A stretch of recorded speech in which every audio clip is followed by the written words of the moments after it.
Meus irmãos, boa noite, graça e paz do Senhor. Vamos nos colocar de pé e ler a chamada de oração no Salmo 95, verso 6. Salmo 95, verso 6. Chamada de oração. Salmo 95, verso 6. Vamos ler numa única voz. Assim diz a palavra: Vinde, adoremos e prostremo-nos, ajoelhemos diante do Senhor que nos criou. Vamos orar invocando o nosso Deus. Senhor Deus, Pai Santo, Pai maravilhoso, Deus dos altos céus, nós nos prostramos, nos ajoelhamos diante de Ti nesse momento, com os nossos corações, para adorá-lo, sendo que o Senhor nos criou para isso.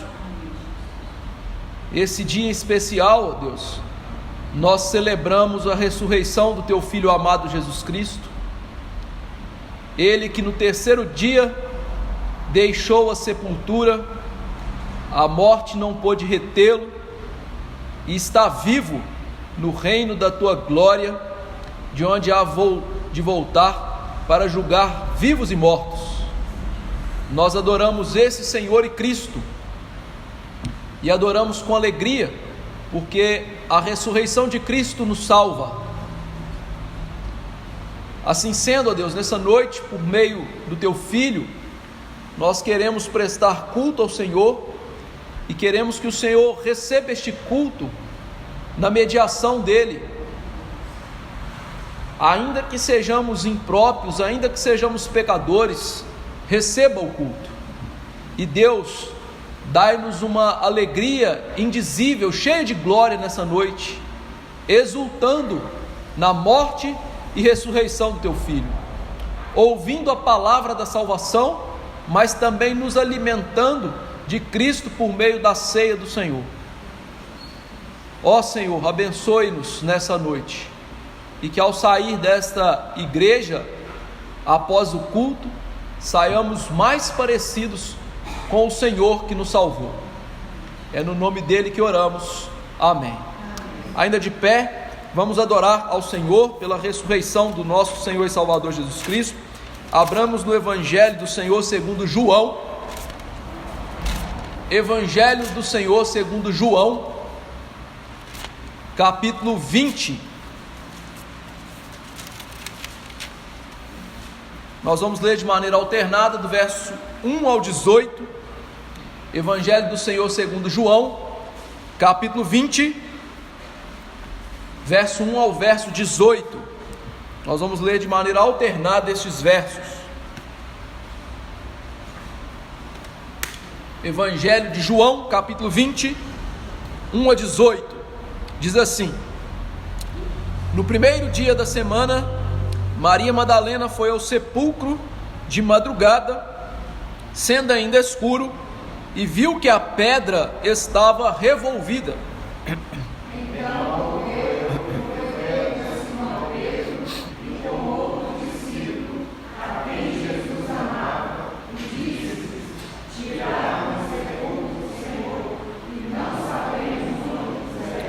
Saiu, pois, Pedro e o outro discípulo, e foram ao sepulcro.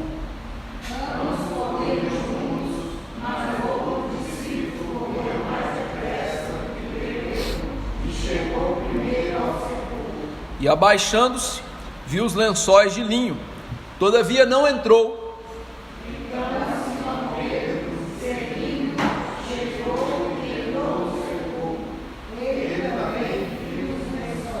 E o lenço que estivera sobre a cabeça de Jesus, e que não estava com os lençóis, mas deixado num lugar à parte.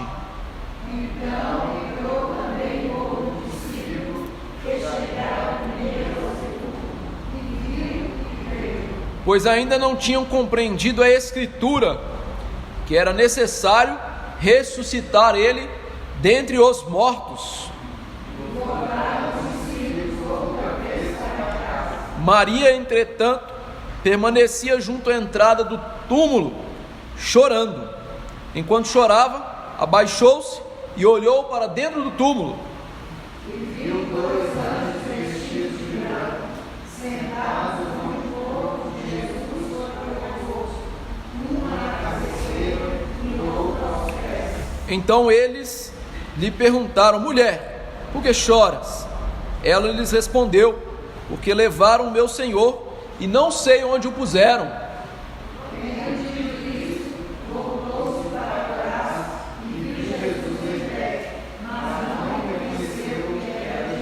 Perguntou-lhe Jesus: mulher, por que choras? A quem procuras? Ela, supondo ser ele o jardineiro, respondeu: Senhor, se tu o tiraste, dize-me onde o puseste, e eu o levarei.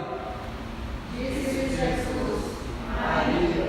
Ela, voltando-se, lhe disse: Rabi, que quer dizer mestre. Recomendou-lhe Jesus: não me detenhas, porque ainda não subi para meu Pai, mas vai ter com os meus irmãos e dize-lhes: subo para o meu Pai e vosso Pai, para meu Deus e vosso Deus. Então saiu Maria Madalena, anunciando os filhos, viu o Senhor, e contava que ele dissera essas coisas. Louvado seja Deus pela ressurreição do nosso Senhor. Ainda de pé, vamos cantar acerca dessa ressurreição com o cântico Porque Ele Vive.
nós vamos confessar nossos pecados.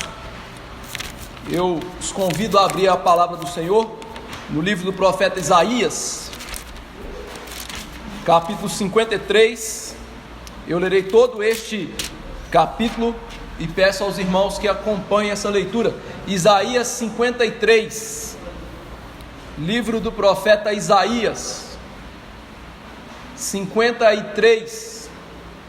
Eu farei essa leitura e peço aos irmãos que acompanhem com bastante atenção.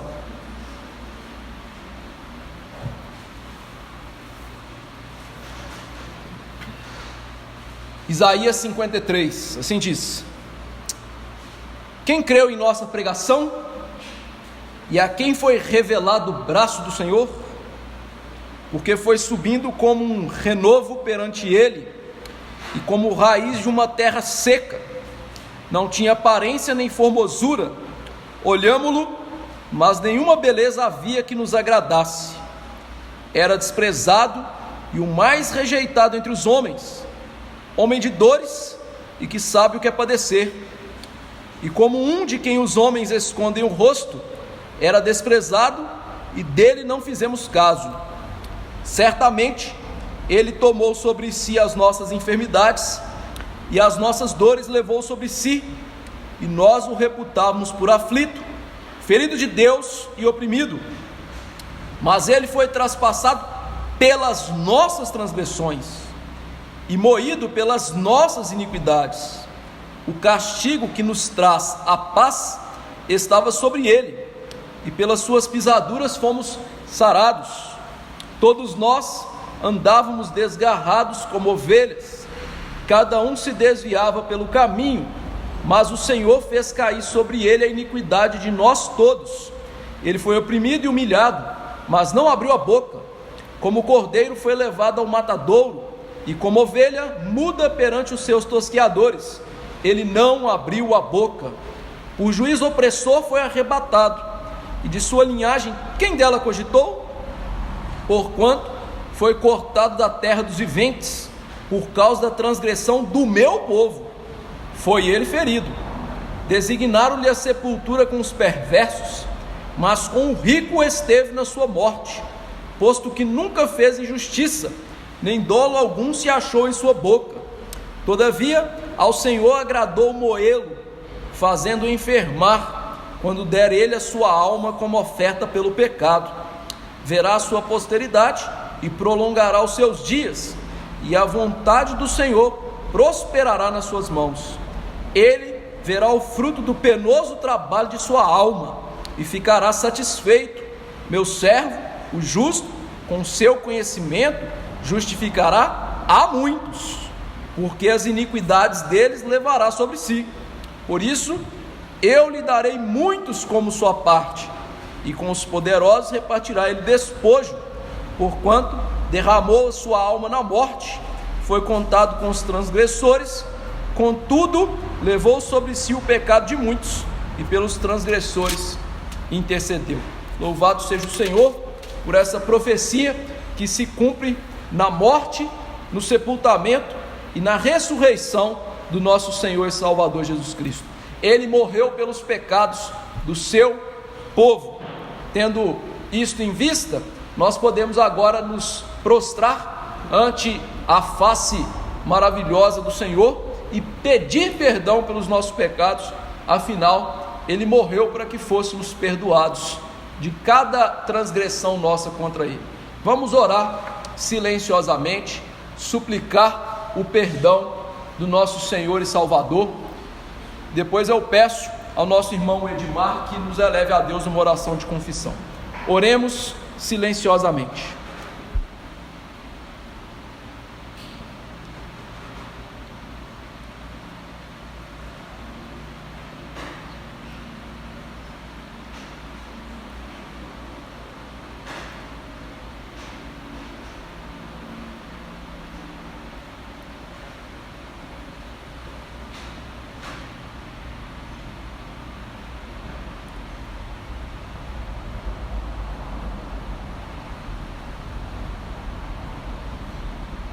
Senhor Deus, louvado seja o teu nome sobre os céus e terra.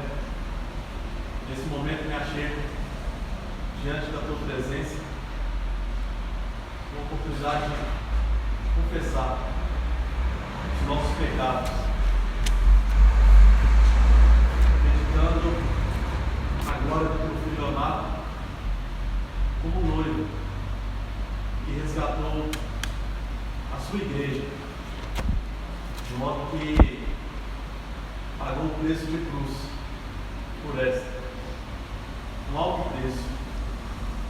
Devemos, nesse momento, reconhecer todas as transgressões, todos os maus caminhos, toda a iniquidade existente em nossas mãos, de modo que somos totalmente responsáveis e sobre nós está o teu juízo. Por isso que nesse momento nós devemos nos calar diante do Senhor, pois não há justiça nenhuma em nós e obra nenhuma fruto de nossas mãos que podem abrandar a tua ira, se não fosse o sacrifício do teu Filho amado. Ajude-nos a meditar constantemente nesse sacrifício precioso, de modo que possamos nos arrepender dos maus caminhos e deixemos a mornidão espiritual das nossas vidas.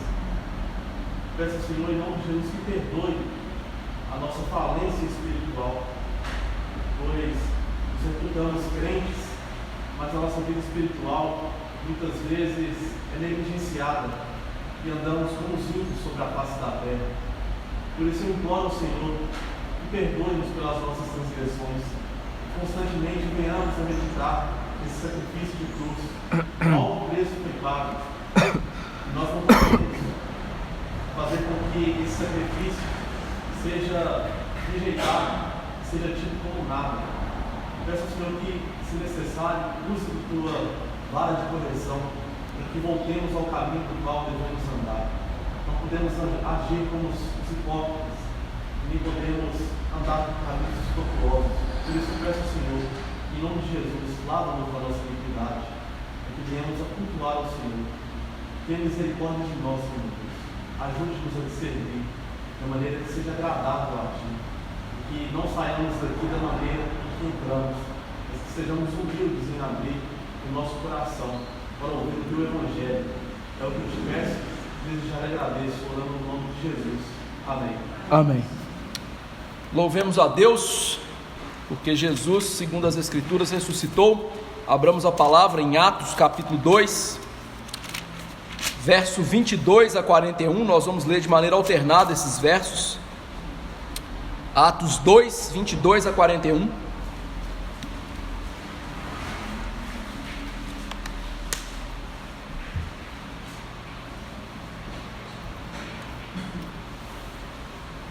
Atos 2, 22 a 41, nós vamos ler de maneira alternada esses versos. Assim diz a palavra do Senhor: Varões israelitas, atendei a essas palavras. Jesus, Nazareno, varão aprovado por Deus diante de vós, com milagres, prodígios e sinais, os quais o próprio Deus realizou por intermédio dele entre vós, como vós mesmos sabeis.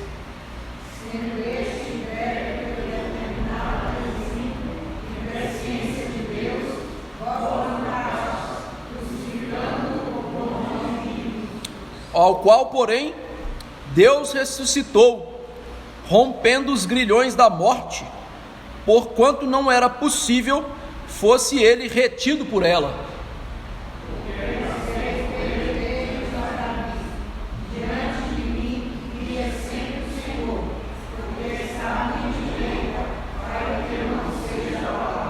Por isso se alegrou o meu coração e a minha língua exultou.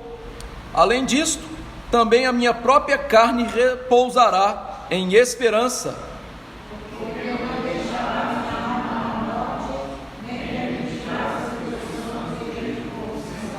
Fizeste-me conhecer os caminhos da vida, encher-me-ás de alegria na tua presença.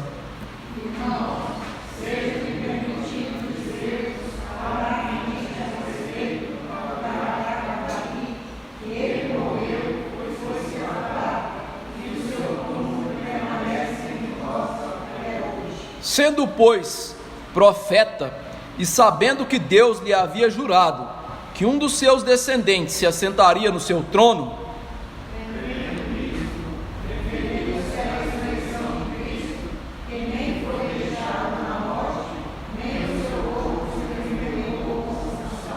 a este Jesus Deus ressuscitou, do que todos nós somos testemunhas.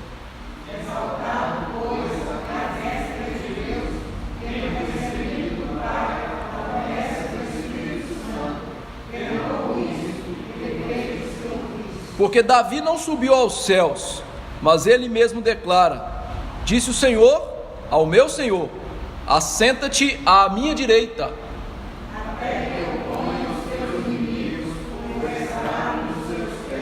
esteja absolutamente certa, pois, toda a casa de Israel, de que a este Jesus, que vós crucificastes, Deus o fez Senhor e Cristo.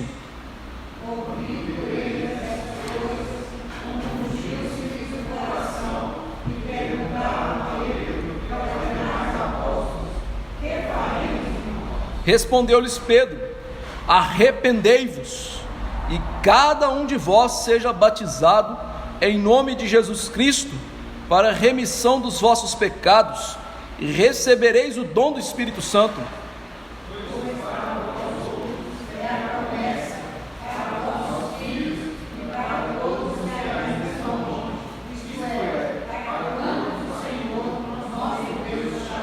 Com muitas outras palavras deu testemunho e exortava-os dizendo: salvai-vos desta geração perversa.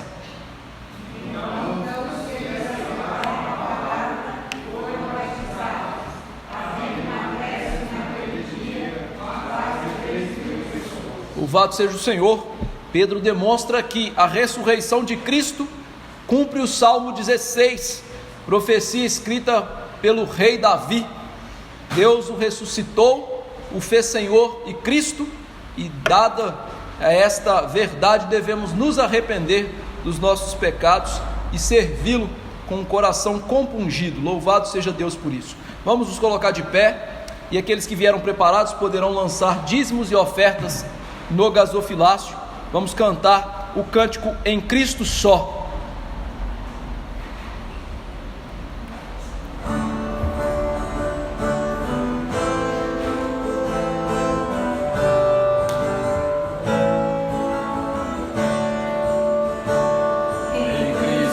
Yeah.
Hugo, por favor, nos eleve a Deus numa oração de gratidão.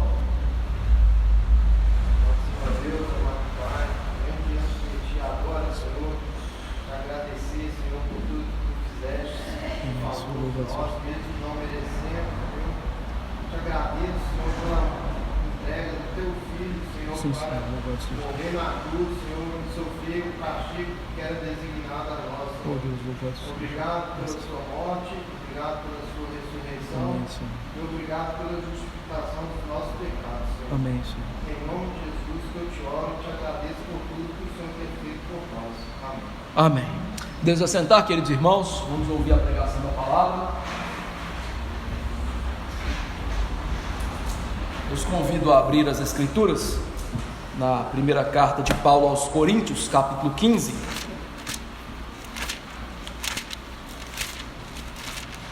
Primeira carta de Paulo aos Coríntios, capítulo 15. Eu lerei todo o capítulo, irmãos, mas vou pregar até o verso 8.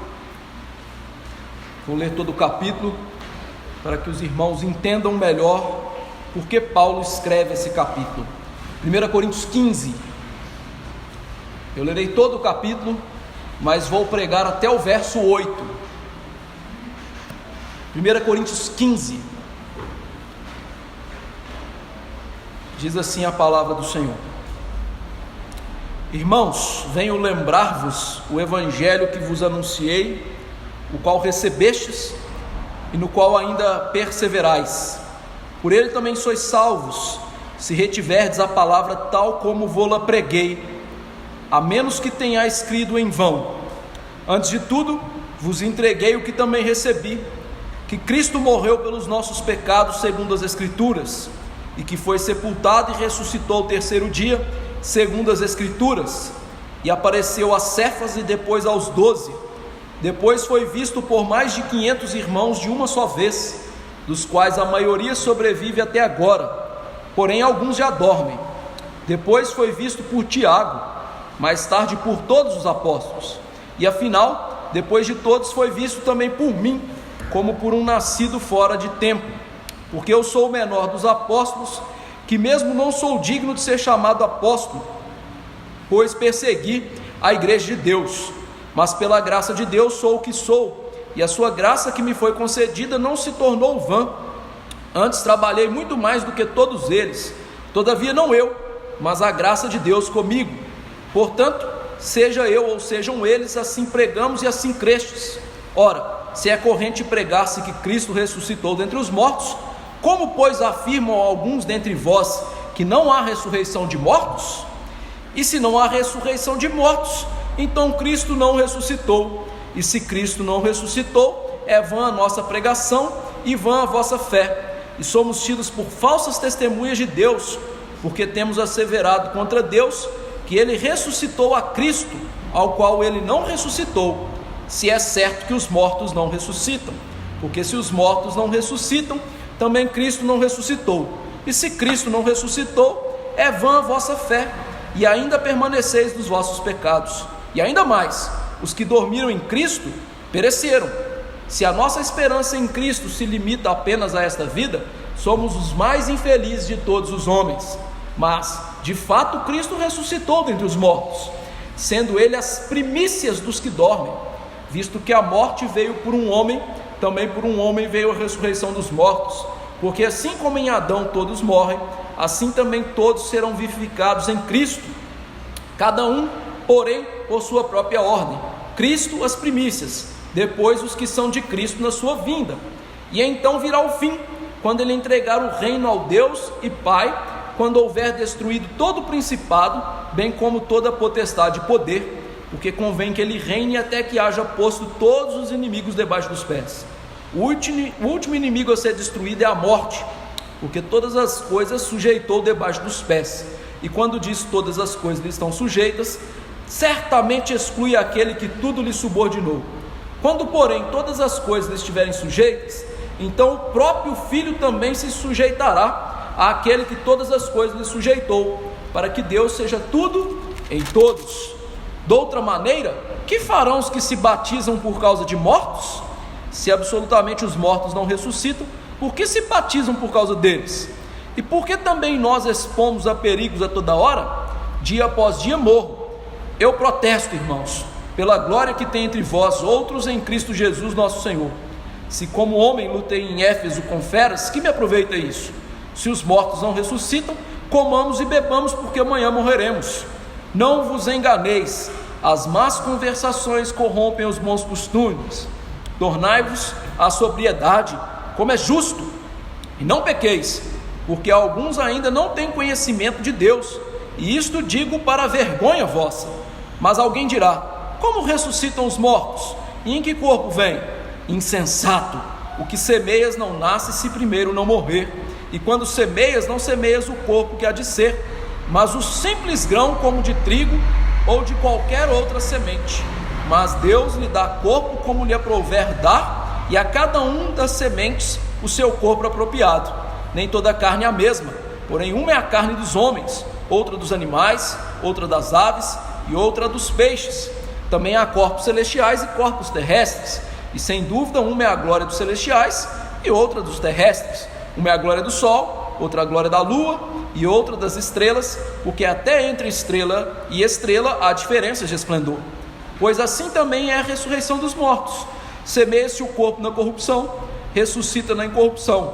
Semeia-se em desonra, ressuscita em glória. Semeia-se em fraqueza, ressuscita em poder. Semeia-se corpo natural, ressuscita corpo espiritual. Se há corpo natural, há também corpo espiritual. Pois assim está escrito: o primeiro homem, Adão, foi feito alma vivente. O último Adão, porém, é espírito vivificante. Mas não é o primeiro o espiritual, e sim o natural. Depois o espiritual. O primeiro homem, formado da terra, é terreno. O segundo homem é do céu. Como foi o primeiro homem o terreno, tais são também os demais homens terrenos. E como é o homem celestial, tais também os celestiais. E assim como trouxemos a imagem do que é terreno, devemos trazer também a imagem do celestial. Isto afirma, irmãos, que a carne e o sangue não podem herdar o reino de Deus, nem a corrupção herdar a incorrupção. Eis que vos digo um mistério: nem todos dormiremos, mas transformados seremos todos, no momento, no abrir e fechar de olhos, ao ressoar da última trombeta. A trombeta soará, os mortos ressuscitarão incorruptíveis, e nós seremos transformados. Porque é necessário que este corpo corruptível se revista da incorruptibilidade, e que o corpo mortal se revista da imortalidade. E quando este corpo corruptível se revestir de incorruptibilidade, e o que é mortal se revestir de imortalidade, então se cumprirá a palavra que está escrita: tragada foi a morte pela vitória. Onde está, ó morte, a tua vitória? Onde está, ó morte, o teu aguilhão? O aguilhão da morte é o pecado, e a força do pecado é a lei. Graças a Deus que nos dá a vitória por intermédio de nosso Senhor Jesus Cristo. Portanto, meus amados irmãos, sede firmes, inabaláveis e sempre abundantes na obra do Senhor, sabendo que no Senhor vosso trabalho não é vão. Vamos orar. Senhor Deus, Pai Celeste, graças te damos pela tua palavra. Pedimos que o Senhor nessa hora descortine os olhos do nosso coração, para que aprendamos a palavra do Senhor. Que o meditar do nosso coração e o falar da nossa boca nesse momento lhe seja agradável, Senhor. Que o Senhor abençoe aquele que prega para ser fiel, e abençoe aqueles que ouvem para serem fiéis no ouvir, e todos nós sejamos santificados e abençoados pela tua santa palavra. E mais do que isso, o teu Filho redivivo seja glorificado por meio da exposição da Sagrada Escritura. É no nome dele que te imploramos. Amém. Queridos irmãos, como eu disse, eu vou expor do capítulo 15, verso 1 ao 8. Não vou expor todo o texto que eu li, mas vou focar aqui na mensagem principal, que depois tudo é uma prova de Paulo, um argumento de Paulo da mensagem principal deste capítulo. Mas antes de ver essa mensagem principal, infelizmente, nós vivemos numa era que pode ser chamada de era do absurdo da incredulidade. Há alguns séculos atrás, alguns sistemas filosóficos surgiram de maneira que a autoridade da Bíblia foi minada e a razão humana passou a ser a autoridade máxima sobre todas as coisas. E a conclusão óbvia que os homens chegaram foi a seguinte: se nós não podemos provar alguma coisa cientificamente, esta coisa não é verdadeira, não é veraz. Infelizmente, teólogos, pastores, crentes e igrejas foram extremamente impactados por esse tipo de sistema filosófico, que trouxe à igreja um tipo de sistema doutrinário chamado, infelizmente, de liberalismo teológico. O liberalismo teológico, que teve o seu pai, o alemão chamado Friedrich Schleiermacher, dizia que alguns fatos das Escrituras não podem ser provados cientificamente.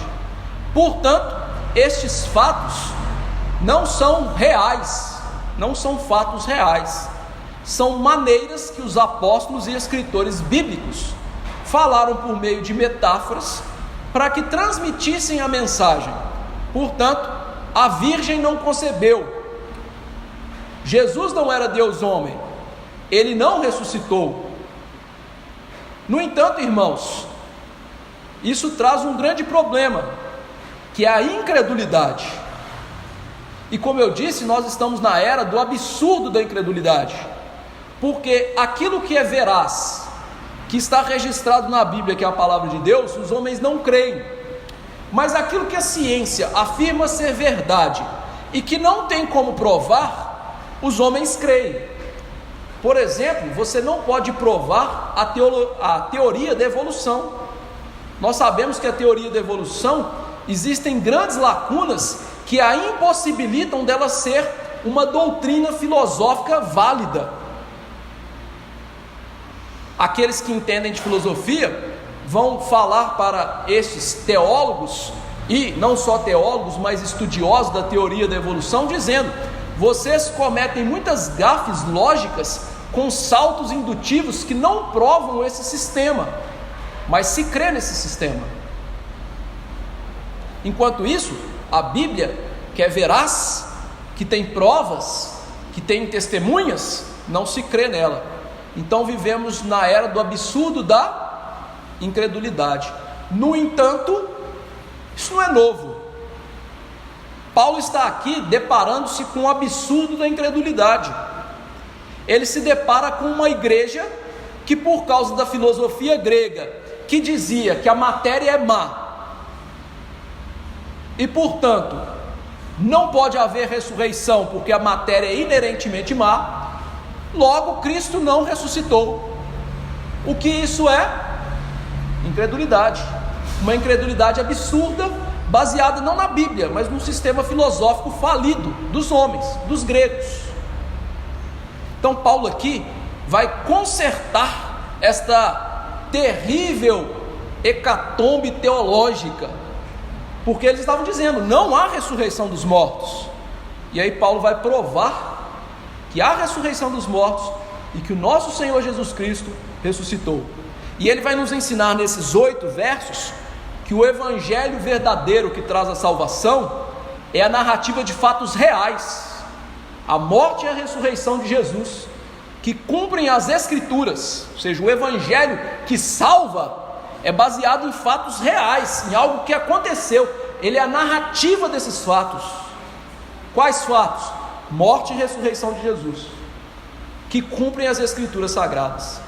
Aqui nós temos 3 elementos que provam esta proposição. Primeiro, no verso 1 e 2, o elemento do evangelho da salvação. No verso 1, Paulo diz: irmãos, venho lembrar-vos o evangelho que vos anunciei. Paulo acaba, irmãos, de sair de um outro grande problema dessa igreja, que era o problema do culto.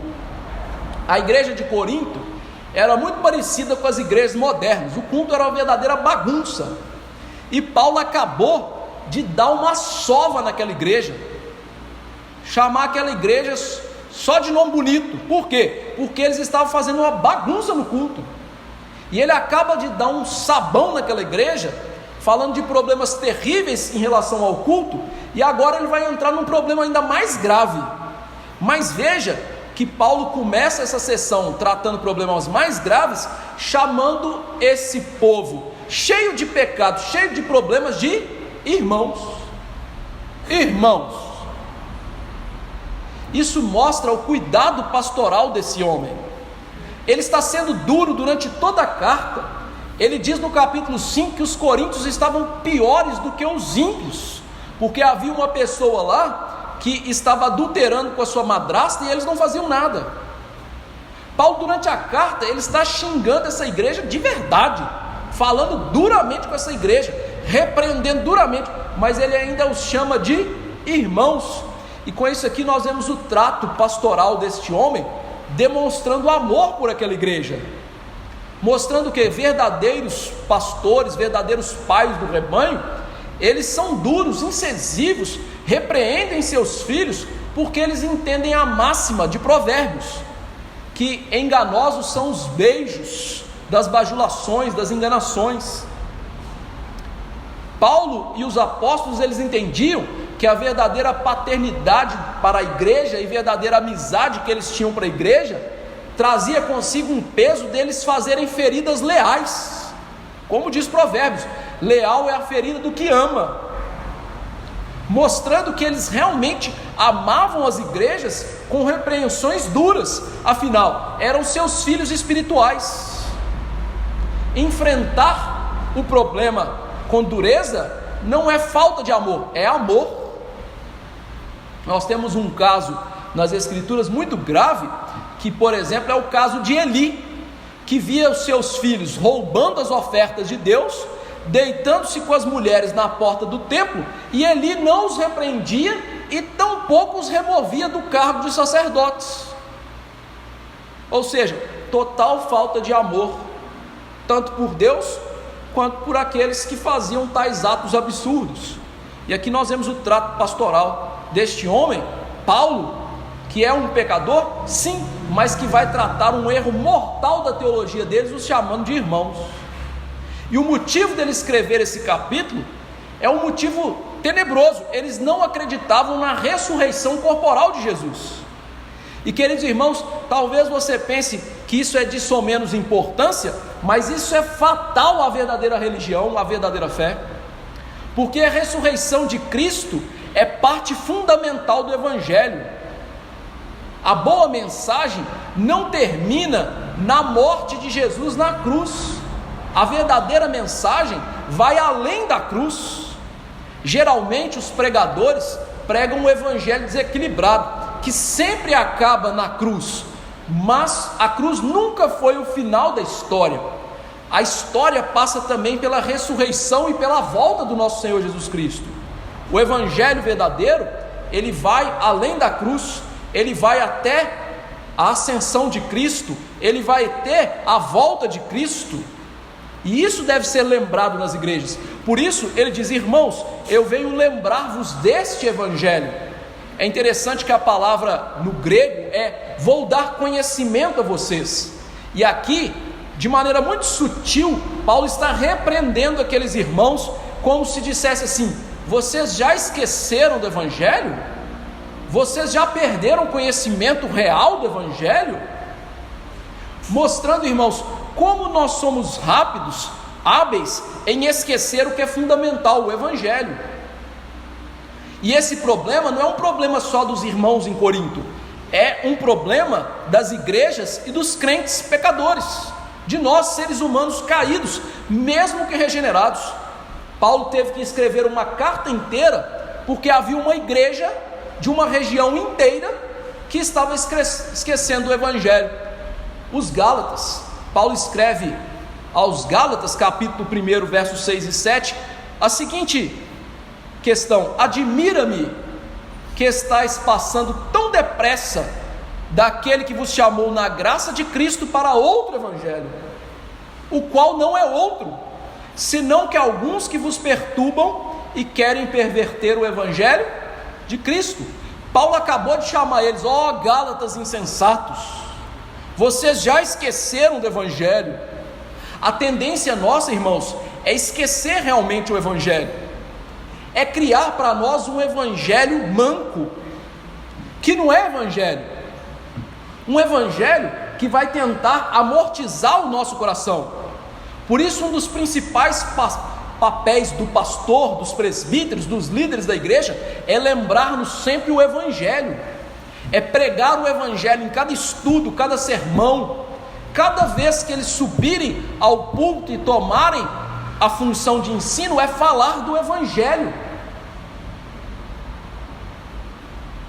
Por que nós esquecemos desse Evangelho? Porque nós sabemos que o Evangelho nos humilha, nós queremos um Evangelho que nos agrade. Por isso nós devemos constantemente pregar o verdadeiro Evangelho e sermos constantes na nossa devocional pessoal em aplicar a nós a palavra do Evangelho. Sempre que lermos um texto, vermos ali o nosso pecado, a graça, a ressurreição, a morte de Cristo, o Evangelho verdadeiro que é anunciado para a nossa salvação. E Paulo está dizendo aqui: eu estou lembrando para vocês esse Evangelho, um Evangelho, irmãos, que não muda. O Evangelho não pode mudar. O Evangelho que é pregado hoje tem que ser o mesmo que foi pregado lá em Gênesis 3,15, quando foi pregado pela primeira vez um varão que esmagaria Satanás. Por isso o Apocalipse chama esse Evangelho de algo muito interessante. Apocalipse 14,6 diz: viu outro anjo voando pelo meio do céu, tendo um Evangelho eterno para pregar aos que assentam sobre a terra, e cada nação, e tribo, e língua, e povo. Evangelho eterno, um Evangelho que sempre existiu, um Evangelho que tem a sua origem na eternidade passada, quando Deus decretou todas as coisas, inclusive a queda e a redenção humana. É o Evangelho eterno que tem que ser anunciado. Paulo havia anunciado antes e agora está anunciando de novo. E esse Evangelho, irmãos, é um Evangelho desagradável ao ser humano, porque ele nos mostra como maus, ele mostra um Deus soberano, ele mostra um Cristo que morre porque nós somos pecadores e ressuscita porque senão não haveria nossa salvação. Essa mensagem, que é o verdadeiro Evangelho, não muda, porque se mudar, deixa de ser Evangelho, passa a ser outra coisa, uma enganação de Satanás para nos entreter. E é esse Evangelho que Paulo diz: eu anunciei e vocês receberam. Ou seja, o Evangelho, ele tem que ser recebido por nós, como uma corrida de bastão, ele é entregue para a próxima geração, e ele é recebido, cuidado pelas pessoas, porque se o Evangelho não nos é recebido, ou não é recebido por nós, ele apenas serve para a nossa condenação. Receber o Evangelho é também necessário perseverar nele. Não adianta ouvir o Evangelho e não reter esse Evangelho. Por isso o salmista dizia: guardo no coração as tuas palavras para não pecar contra ti. Ou seja, o Evangelho tem que ser recebido, guardado por nós no mais profundo do nosso ser, porque ele é o começo, ele é o meio e ele é o fim da vida cristã. A vida cristã é uma grande corrida em que em todos os momentos esse Evangelho tem que estar vivo, pulsando no nosso coração. Por isso, um pastor norte-americano chamado Mark Dever, ele diz que o lugar onde mais se precisa pregar o Evangelho é na igreja, porque infelizmente os crentes hoje não conhecem o Evangelho. O que é o Evangelho? 90% dos crentes não sabem falar o que é o Evangelho. O que é essa mensagem? Perceba que o lugar de começar a evangelização é no púlpito. Por quê? Porque o verso 2 diz: esse Evangelho é o Evangelho da salvação, por ele também sois salvos. É interessante que salvos aqui está na voz passiva, mostrando que por trás do Evangelho está o Deus Todo-Poderoso que nos salva por meio desse Evangelho. Ou seja, o meio verdadeiro de salvação é o Evangelho. Na ideia de Paulo e dos apóstolos, não há salvação sem o Evangelho. Nós não nascemos salvos e não nascemos com salvação por ignorância. como alguns pensam. Tem gente que vira assim: pastor, o que acontece com um índio lá no meio da mata que nunca ouviu o evangelho? E aí você fala assim para ele: vai para o inferno. E a pessoa assusta. Ora, que Bíblia que essa pessoa está lendo?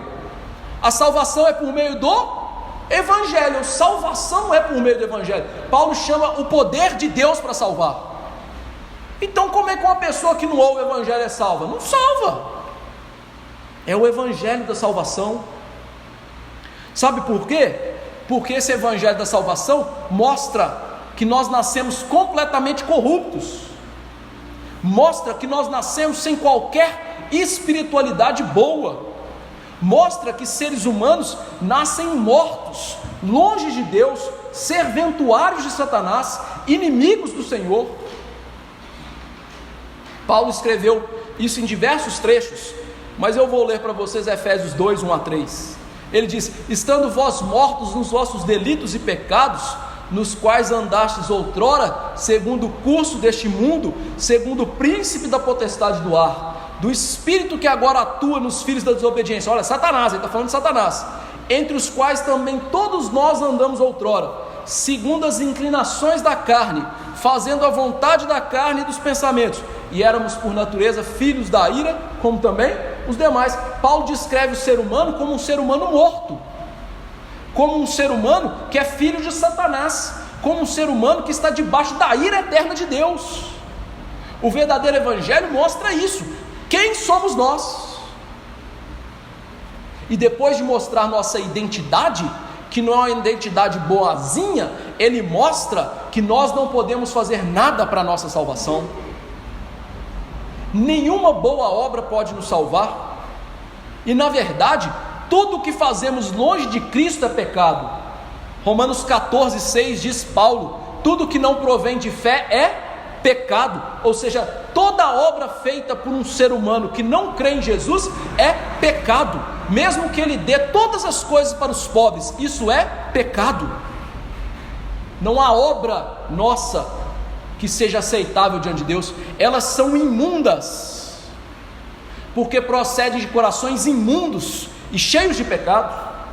Isaías 64, 6 diz: mas todos nós somos como imundo, todas as nossas justiças como trapo de imundícia, todos nós murchamos como folha, nossas iniquidades nos arrebatam como um vento.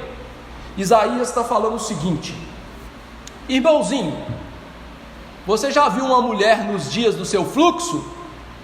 Aí você, já. Você já viu o absorvente dela? Já. É uma coisa nojenta? É. Cheira mal? Cheira. Aí ele fala assim: sua obra é isso aí. E aí você fala assim: minha obra é isso? É. Aí ele fala assim: não é só sua obra não, você é isso aí. Se fosse só sua obra estava bom, mas você é isso aí. A salvação vem pelo Evangelho, porque ele traz a verdade sobre nós, que, como disse Cristo, essa verdade é que nos liberta. O Evangelho não mente sobre quem somos, o Evangelho não mente sobre o que podemos fazer. Na verdade, o Evangelho é um grande diagnóstico para nós. Nós somos cancerígenas, somos pecadores, mortos. O falso Evangelho não mostra isso, por isso ele não salva. O falso Evangelho mostra o homem como bom.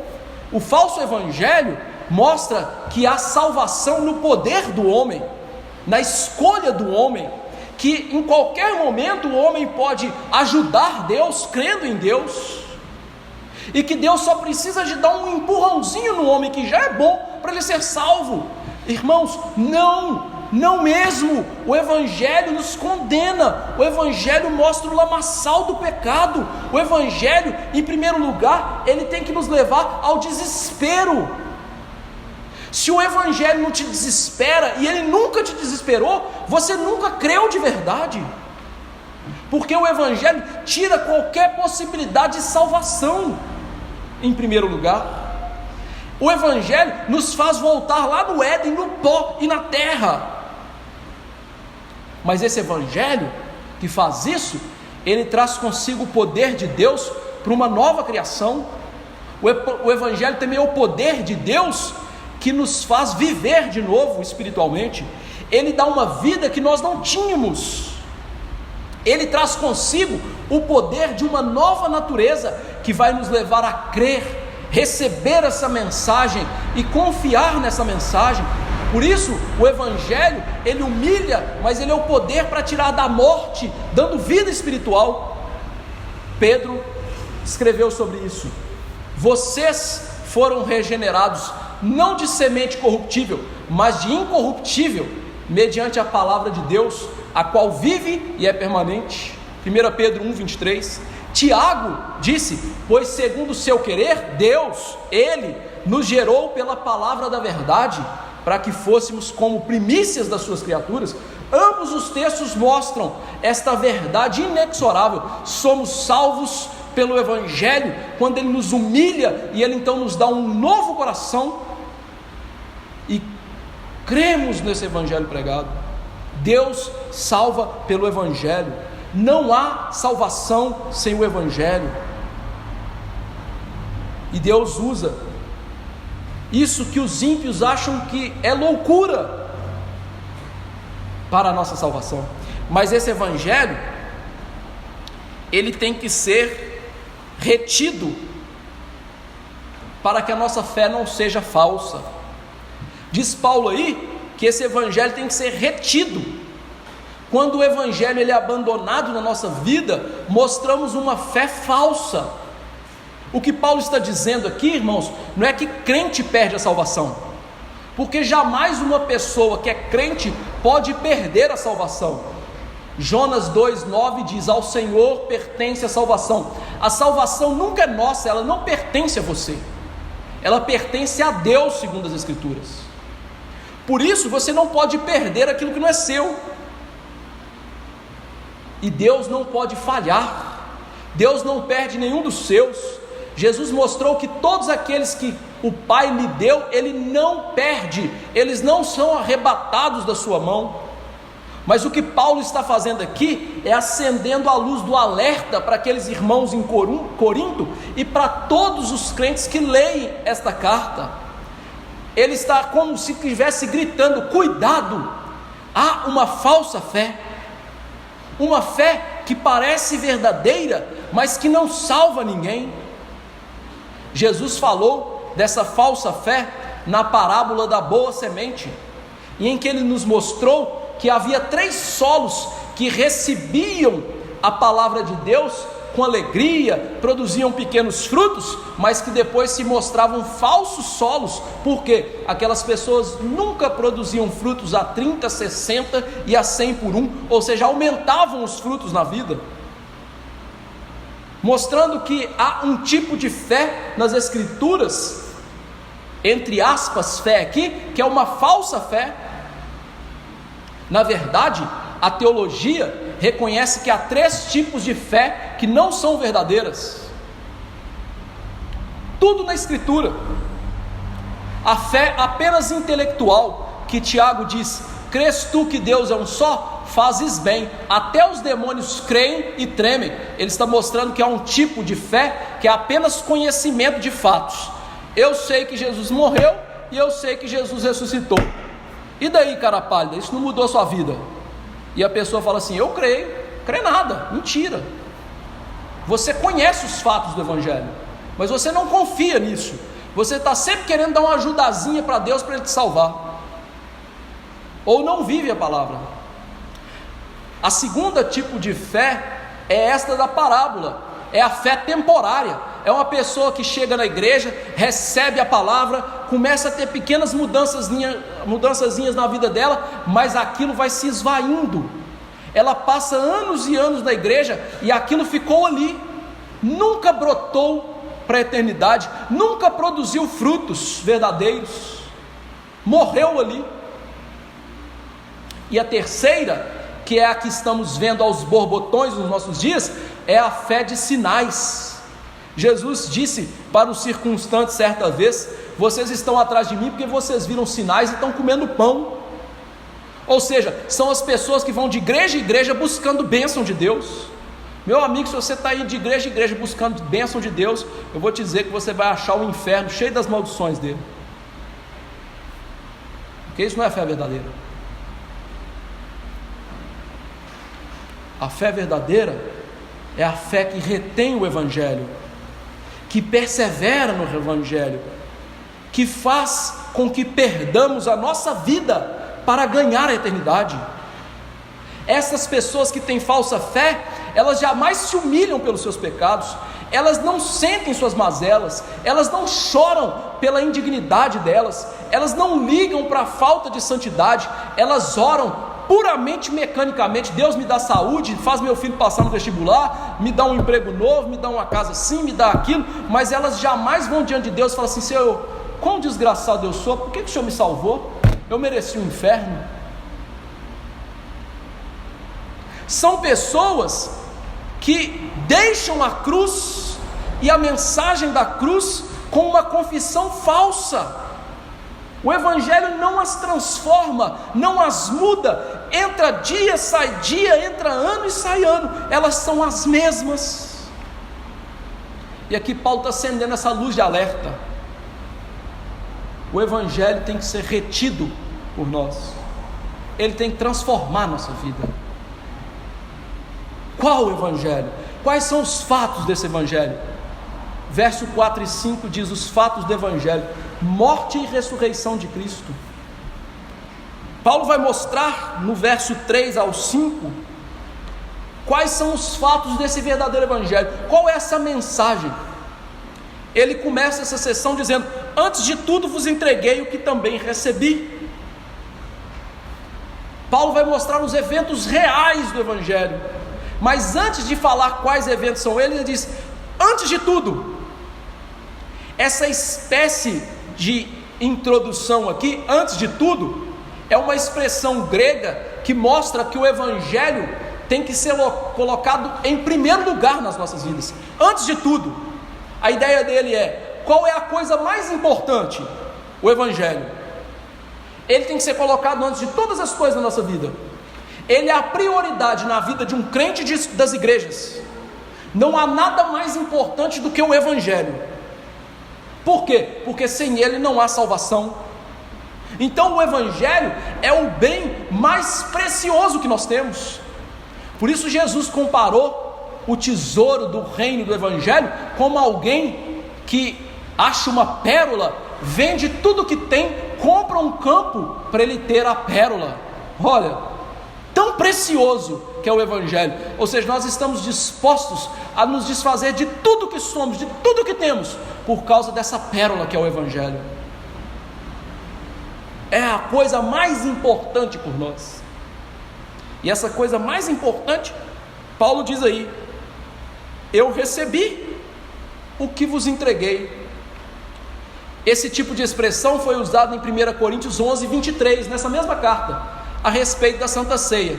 O que eu recebi, eu também vos entreguei. As duas palavras gregas usadas aqui eram palavras gregas que indicavam uma demonstração de uma mensagem autoritativa, no sentido de que esse evangelho que Paulo tem e passou adiante era um evangelho autorizado, era um evangelho que, como se fosse uma tradição, mas não uma tradição humana, uma tradição inventada, uma tradição que as igrejas hoje têm aos borbotões, né? A igreja católica tem as suas tradições: vamos orar por anjos, por santos, vamos fazer penitência que somos salvos. Onde está isso na Bíblia? Não tem, mas isso é a nossa tradição, isso importa. As igrejas evangélicas têm isso aí também, né? Vamos orar no monte. Onde que a Bíblia manda a gente orar no monte? Jesus orou no monte porque ele tinha que ter sossego. Mas onde que a Bíblia manda fazer isso? Não, não manda, mas você tem que orar no monte, né? A mulher tem que usar saia. Onde está escrito isso na Bíblia? A mulher não pode usar a roupa de homem. Mas quando o texto foi escrito, mulher e homem não usavam saia e calça, meu amigo. Não tinha nem saia nem calça. Isso é tradição humana boba. Presta atenção como é que são as igrejas. Tradições humanas ignorantes, idiotas, criadas por um bando de imbecis que não estudam Bíblia e ficam falando um monte de besteiras. Aí Paulo diz: não, o meu evangelho, esse evangelho não é assim. é um evangelho que eu recebi e entreguei por uma autoridade especial. De quem ele recebeu esse evangelho? Lembra lá da carta aos Gálatas? Gálatas 1, 11 e 12. Faço porém, irmãos, saber vocês o seguinte, que o evangelho por mim anunciado não é segundo o homem, porque eu não recebi nem aprendi de homem algum, mas mediante revelação de Jesus Cristo. Paulo está falando assim, meu evangelho, o evangelho que eu prego, ele vem de Jesus, e eu recebi ele purinho da boca de Jesus, e eu transmito esse evangelho purinho para vocês. Esse é o evangelho da graça, não é uma tradição humana, não é uma invenção de Paulo, é um evangelho que a gente recebe de Jesus e passa adiante, conforme a gente recebeu de Jesus, do jeitinho que ele mandou a gente passar. Esse é o evangelho da graça verdadeiro, que nem os apóstolos puderam criá-lo. Ele vem de Jesus, ele é anterior aos apóstolos. Por isso que Paulo disse, tendo a escritura previsto que Deus justificaria os gentios pela fé em Cristo, pré-anunciou o evangelho a Abraão. Deus lá no Antigo Testamento pregou o evangelho, e Paulo está dizendo, essa é a mensagem real que eu passo para vocês, essa tem que ser transmitida, essa tem que passar adiante, sem acréscimo, sem corrupção, uma mensagem que tem autoridade, a chancela de Jesus. Por isso Paulo se dizia como um embaixador de Cristo. No mundo antigo, o embaixador recebia a mensagem e entregava do mesmo jeito, meu amigo, ele não podia mudar a mensagem era do rei, do imperador. E qual mensagem é essa? Diz ele aí, Jesus morreu pelos nossos pecados. A primeira parte do evangelho nós já vimos, é de um homem pecador que não pode se salvar. A primeira parte do evangelho é o problema, somos maus, não temos como nos salvar, a dívida é eterna, não temos como pagar essa dívida, então não tem jeito. O jeito não vem de nós mesmos, o jeito vem de Deus. Deus providencia o jeito para sermos salvos, não pode ser de qualquer jeito, é o jeito de Deus. Só o jeito de Deus paga uma dívida infinita. Como que Deus vai fazer isso? Duas coisas impossíveis para nós. A primeira coisa para nossa salvação é que a lei deveria ser cumprida de maneira perfeita. Romanos 10, 5, Paulo diz, citando Moisés, que o homem que cumprir a lei, por ela viverá. Ou seja, para ser salvo, uma pessoa teria que cumprir toda a lei para a sua salvação. Só que isso é impossível. Por quê? Nós temos pecado. Nós não amamos a lei de Deus naturalmente. Vou te provar isso. Alguém aqui já teve um pensamento impuro? Alguém aqui já comeu mais do que devia no Natal? Então todo mundo está indo para o inferno, porque isso é pecado, isso é gula, e significa que você não pode cumprir a lei, que você é pecador. Alguém aqui está satisfeito com o país que tem? Pecado, a Bíblia diz para a gente ser contente. Percebeu? Quem é você? E por que você não pode cumprir a lei? Impossível. A segunda é que a gente tem que satisfazer a justiça de Cristo morrendo, porque Deus não pode deixar pecado sem punição. Ele tem que punir o pecado, mas se o pecado é punido em nós, o que significa? Inferno de fogo. O pagamento da dívida é a ira eterna caindo sobre nós, e quem recebe a ira eterna de Deus, meu amigo, não pode sair ileso. E é aí que Jesus entra, nessas duas condições. Por isso que Jesus disse, em primeiro lugar, em Mateus 5,17, não pensem vocês que eu vim revogar a lei, mas eu vim cumprir a lei. Ou seja, Jesus estava mostrando, vocês têm que ser salvos, têm que cumprir a lei, mas não dá, não é mesmo? Então eu faço isso, eu cumpro a lei para vocês. A vida eterna tem que ser comprada, o jeito é cumprir a lei, não tem jeito para nós, Cristo faz isso. Mas ainda tem um problema, tem a dívida ainda. A dívida é receber a punição do pecado. Nós podemos? Não. se recebermos a punição do pecado, nós vamos para o inferno. E aí Jesus então faz o quê? Ele vai morrer pagando a nossa dívida, pagando a dívida dos nossos pecados.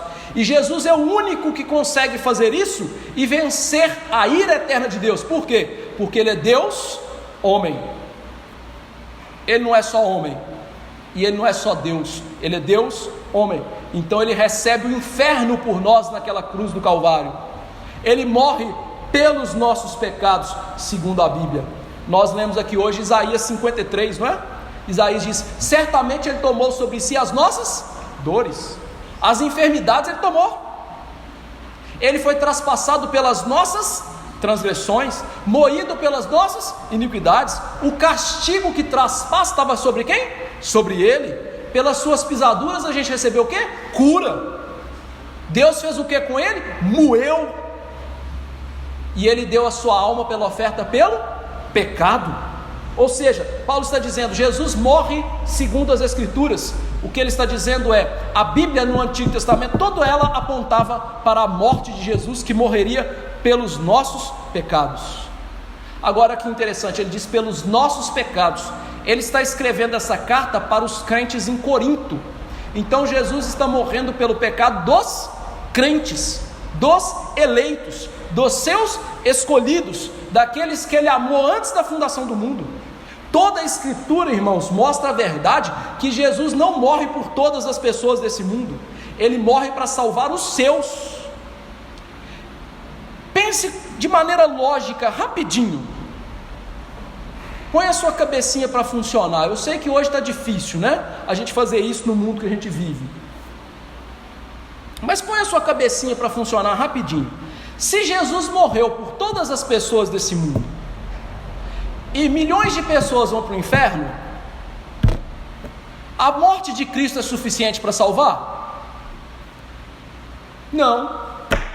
Então o que pode se salvar? Qual é a outra condição? A Bíblia não fala. E aí, como é que nós vamos fazer? Por isso que se Cristo morreu por todas as pessoas, significa que a salvação não é certa, ela é um potencial de salvação, só que nós não temos nenhuma outra condição para preencher, para perdão de nossos pecados. Significa o que então? Que a morte de Jesus não perdoa pecados nenhum. E aí lascou, meu amigo, todo mundo tem que ir para o inferno. E Jesus é bobo, porque Ele morreu em vão por um monte de gente. Não, a Bíblia diz que Jesus morreu pelos nossos pecados. Nós lemos lá em Isaías, Ele morreu por nós, por muitos, não por todos. E veja que o nome de Jesus chama Jesus por causa disso. Mateus 1,21 diz: ela, a virgem, dará à luz um filho e porá o nome de Jesus. Por quê? Olha o motivo, olha a causa por que ele chama Jesus. Porque Ele salvará o seu povo dos seus pecados. Ou seja, por que Ele chama Jesus? Porque Ele morre pelo meu e pelo pecado seu, o povo dele. E isso de acordo com as Escrituras. Ele morre por nós. Isso é um fato histórico. Paulo está dizendo, isso é um fato histórico do Evangelho. Mas não é o fim da história. O verso 4 diz que Ele foi sepultado e ressuscitou ao terceiro dia, segundo as Escrituras. Como eu disse, a cruz não é o fim da história. Cristo morreu, mas Ele não ficou naquela cruz. Ele foi sepultado. E é interessante notar que Jesus foi sepultado. Paulo cita isso por pelo menos 4 motivos. Em primeiro lugar, porque o túmulo é a prova da morte de Jesus. Há muitas pessoas hoje que não aceitam a ressurreição de Jesus, e a explicação que eles dão para o túmulo vazio é que Jesus desmaiou. Jesus não morreu naquela cruz, que Ele estava só anestesiado. Mas, queridos irmãos, isso não é verdade. Os romanos conferiram a morte de Jesus. João 19, 32 a 35 diz o seguinte: os soldados foram e quebraram as pernas ao primeiro e ao outro ladrão que com ele tinham sido crucificados. Chegando-se, porém, a Jesus, como vissem que já estava morto, não lhe quebraram as pernas. E isso foi para cumprir a Escritura, que nenhum dos ossos dele seria quebrado. mas um dos soldados lhe abriu o lado com a lança, ou seja, furou Jesus. Se ele tivesse vivo, ele teria o quê? Gemido de dor, mas saiu sangue e água, e aquele que isto viu, testificou, sendo verdadeiro o seu testemunho, e ele sabe que diz a verdade, para que também vocês creiam. Ou seja, João está dizendo, Jesus de fato morreu, e o soldado romano viu isso. Em segundo lugar, o túmulo é importante, porque sem a morte de Jesus, não há perdão de pecados. Se Jesus estava dormindo, ele não morreu. Se ele não morreu, nós vimos aqui que não há perdão. Então o túmulo é a prova da morte de Jesus, e é a prova que os pecados foram pagos cabalmente por Jesus. Em terceiro lugar, o túmulo era o prenúncio da ressurreição. O túmulo é a prova que Jesus saiu do poder da morte. Veja, os grandes homens deste mundo, conhecidos por nós, estão nos seus túmulos. Davi no seu túmulo, Abraão no seu túmulo, Isaac no seu túmulo, Jacó no seu túmulo, Maomé no seu túmulo, todos os outros homens religiosos, Buda e por aí vai, todos estão enterradinhos lá nos seus túmulos. Mas o nosso Senhor não está. O túmulo está vazio. O Senhor ressuscitou. O túmulo é uma prova silenciosa que Jesus surgiu dos mortos. E todas as pessoas podem ir hoje lá, na igreja do Santo Sepulcro, naquele locus judaico, e ver que Jesus não está lá. Você quer prova? Vá lá e o túmulo vai estar vazio. Em quarto lugar, o túmulo também cumpre a Escritura. Jesus foi sepultado para cumprir a palavra de Deus. Isaías 53:9 diz: designaram-lhe a sepultura com os perversos, mas com o rico esteve na sua morte, posto que nunca fez injustiça. Ou seja, Jesus foi sepultado para cumprir esta palavra. Jesus foi pregado no meio de 2 ladrões, mas ele foi sepultado no túmulo de um homem rico, chamado José de Arimateia, para mostrar que ele era um homem justo, para mostrar que a justiça de Deus estava com ele. Ou seja, ele foi sepultado para cumprir a palavra de Deus, que mostrava a justiça dele na sua vida. Sepultado segundo as Escrituras, mas ressuscitado também segundo as Escrituras. Jesus não fica naquele túmulo. Jesus ressuscitou segundo as Escrituras. Paulo continua mostrando os fatos, e ele mostra agora, Jesus ressuscita, irmãos. E é interessante que há muitos crentes nos nossos dias, crentes entre aspas, viu gente, que negam essa realidade. Nós temos igrejas hoje que são liberais e que dizem, não, Jesus ressuscitou no coração dos discípulos, ele não ressuscitou de verdade, é impossível que o homem ressuscite, não tem como provar isso. Mas veja, negar isso é negar a nossa fé. Em primeiro lugar, a ressurreição é base da fé. Sem ressurreição, o que é a nossa fé? 1 Coríntios 14 diz: se Cristo não ressuscitou, é vã a nossa pregação e vã a vossa fé. Ou seja, se Cristo não ressuscitou, a nossa fé é falsa. E o que gera em nós fé falsa? Morte eterna. Ou seja, pessoas que se dizem crentes, mas que não conseguem crer na Bíblia, que diz que Jesus ressuscitou, estão mortas nos seus pecados, estão se enganando. Em segundo lugar, falar que Jesus ressuscitou sem ele ter ressuscitado, significa mentir e ir contra Deus. Verso 15, diz Paulo: e somos tidos por falsas testemunhas de Deus, porque nós temos asseverado, não é só falado, asseverado contra Deus que ele ressuscitou a Cristo, o qual ele não ressuscitou, se é certo que os mortos não ressuscitam.